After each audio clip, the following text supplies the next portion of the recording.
Bonjour et bienvenue pour le rendez-vous du Mondial Bouquin de ce samedi 23 juin. Pour cette journée, nous avons retenu comme match du jour celui qui oppose la Corée du Sud au Mexique. Alors pour le Mexique, nous avons sélectionné un roman noir, un roman policier qui s'appelle Un doux parfum de mort et qui est l'œuvre de Guillermo Arriaga, dont nous allons vous lire un extrait. Une souris se faufila sur la table, emporta un morceau d'omelette laissé dans une assiette et s'enfuit en dévalant le pied d'un banc. Natalio Figueroa observa l'animal jusqu'à ce qu'il s'éclipse par une fente sous la penderie. Il était 3 heures du matin et Natalio attendait qu'on lui révélât le nom de l'assassin de sa fille. Quand il était enfant, sa mère affirmait que les mauvaises nouvelles venaient la nuit. Aujourd'hui, il rejetait une telle assertion, car toutes les siennes lui avaient été annoncées en plein jour.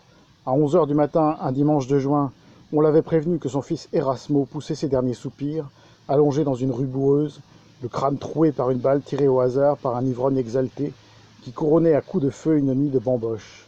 À 8 heures du matin, un samedi d'avril, arriva à sa porte la nouvelle que son fils Marcos avait été projeté contre des rochers par un cheval emballé et que le fragile chapelet d'os qui reliait son cou à sa tête était en miettes. Et la veille, à 3 heures de l'après-midi, comme pour corroborer que le mauvais œil était diurne, Evelia les avait informés que le cadavre de leur fille gisait, abandonné comme un vieux torchon, en lisière d'un champ de sorgho.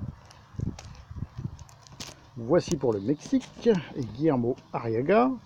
Et maintenant, nous allons passer à la Corée du Sud avec un roman de Yi Mouniol qui s'appelle Notre héros défiguré.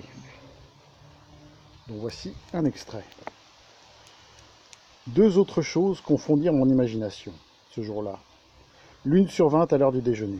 Dès la fin de notre conversation, Sokdae posa son casse-croûte sur son pupitre. Ce fut le signal pour chacun d'ouvrir sa boîte. 5 ou 6 élèves s'avancèrent pour porter les choses à Sokdae. Parmi les aliments qu'ils posèrent sur son pupitre, il y avait des patates douces cuites à la vapeur, des œufs, des cacahuètes grillées, des pommes et d'autres choses de ce genre.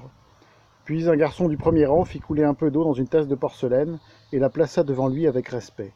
Chacun se conduisait comme avec le maître un jour de pique-nique.